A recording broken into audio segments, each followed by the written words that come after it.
आज़ाद visa होता है, जैसे कि काफ़ी लोगों को पता है, और वो कैसे मिलता है तो हम आज इसी बारे में बात करने वाले हैं। कंपनी के वीज़ा पे आप आज़ाद वीज़ा नहीं घूम सकते। कंपनी मतलब ऐसी कंपनी बाहर अपनी मर्जी से कोई भी काम करते रहते। उसका बेसिकली कॉन्सेप्ट यही होता है कि आज़ाद वीज़ा। हाय दोस्तों, कैसे आप सब? उम्मीद करता हूँ ठीक होंगे।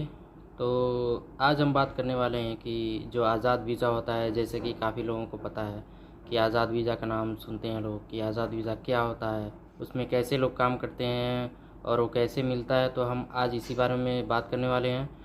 तो मैंने पिछली वीडियो में बताया था कि हाउस ड्राइवर का काम जो लोग करने आते हैं तो उनको किन दिक्कतों का सामना करना पड़ता है और क्या सैलरी मिलती है और कैसे उनको वीज़ा मिलता है।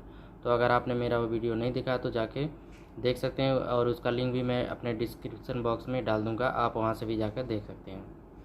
तो चलिए वीडियो को शुरू करते हैं, और अगर आपने मेरे चैनल को अभी तक सब्सक्राइब नहीं किया तो इसे सब्सक्राइब कर लीजिए और बेल आइकन को दबा लीजिए, ताकि जब भी मैं नया वीडियो डालूँ तो उसका नोटिफिकेशन आपके पास पहुँच जाए। तो चलिए वीडियो को शुरू करते हैं। तो जैसा कि हम लोग बात करने वाले हैं यहाँ सऊदी अरब के आज़ाद वीज़ा के बारे में। तो बेसिकली यहाँ पे आज़ाद वीज़ा नाम से कोई वीज़ा इस नहीं होता है। कोई भी ऐसा वीज़ा नहीं है जिसको आप आज़ाद वीज़ा बोल सकते हैं। तो आज़ाद वीज़ा का कॉन्सेप्ट क्या होता है कि कैसे लोग उसको आज़ाद वीज़ा के नाम से बुलाते हैं, तो चलिए आज इसी पे बात करते हैं। तो आज़ाद वीज़ा बेसिकली होता है कि जैसे जो कफ़ील अपने नाम पे वीज़ा निकालता है। कंपनी के वीज़ा पे आप आज़ाद वीज़ा नहीं घूम सकते हैं। कंपनी मतलब ऐसी कंपनी जो खुद का काम करवाती है। तो जैसा कि हमने बात किया कि आज़ाद वीज़ा क्या होता है, तो उसका बेसिकली कॉन्सेप्ट यही होता है कि आज़ाद वीज़ा मतलब ऐसा कोई वीज़ा एग्जिस्ट ही नहीं करता है यहाँ सऊदी अरब में या कहीं भी गल्फ़ कंट्रीज़ में जो कि आज़ाद वीज़ा के नाम से हो, जिसमें आपको आज़ादी मिल जाए कि आप जो भी चाहें वो कर सकते हैं। ऐसा कुछ नहीं होता है। बेसिकली इसमें होता क्या है कि ये वीज़ा ज़्यादातर कफ़ील से मिलते हैं। जो कफ़ील ऐसे होते हैं जो वीज़ा दे देते हैं, और उनसे लोगों से महीने का या साल का कोई अमाउंट फ़िक्स कर लेते हैं कि इतना अमाउंट आपको देना है, चाहे वो महीने के एवज़ पे हो या साल के एवज़ में हो। तो ऐसे ही होता है जो आज़ाद वीज़ा पे लोग काम करते हैं। तो उसमें हर टाइप के वीज़ा हो सकते हैं, जैसे भाई का हो गया जिसको हम इलेक्ट्रीशियन कहते हैं, और दहान का हो गया जिसको हम पेंटर कहते हैं।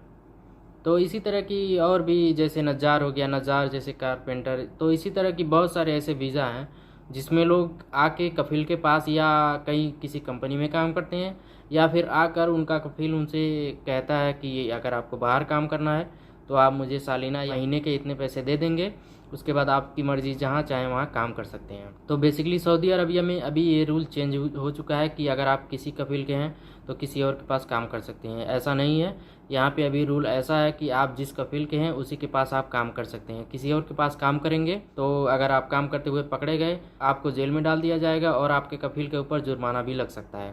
तो सऊदी अरब में इस तरह के कानून अभी बन गए हैं। आप अगर किसी कफ़ील के नाम पे आए हुए हैं तो उसी के पास आपको काम करना है, किसी और के पास नहीं काम करना है। तो बेसिकली यही कॉन्सेप्ट है आज़ाद वीज़ा का, और इसमें और कुछ नहीं है, क्योंकि इसमें आज़ाद वीज़ा के लिए कोई गवर्नमेंटेड वीज़ा नहीं इशू होता है जिसके लिए आप अप्लाई कर सकें।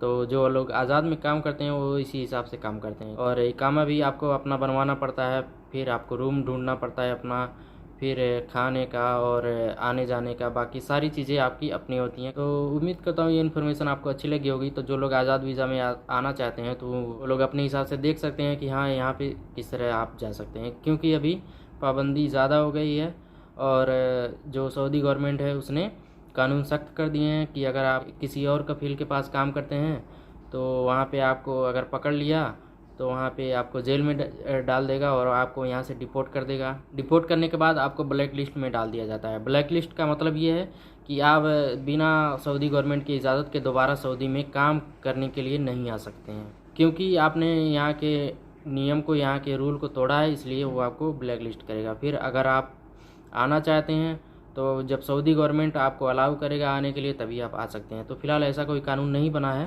कि जिनको ब्लैक लिस्ट किया गया हो उनके लिए कोई ड्यूरेशन रखा गया हो कि इतने साल के बाद उनका ब्लैक लिस्ट हट जाएगा। तो जो लोग आना चाहते हैं वो सोच समझ कर आएँ और एहतियात से रहें, क्योंकि अगर आप पकड़े गए तो आपको ब्लैक लिस्ट कर दिया जाएगा। तो उम्मीद करता हूँ ये इन्फॉर्मेशन आपको अच्छी लगी होगी। तो मिलते हैं अगले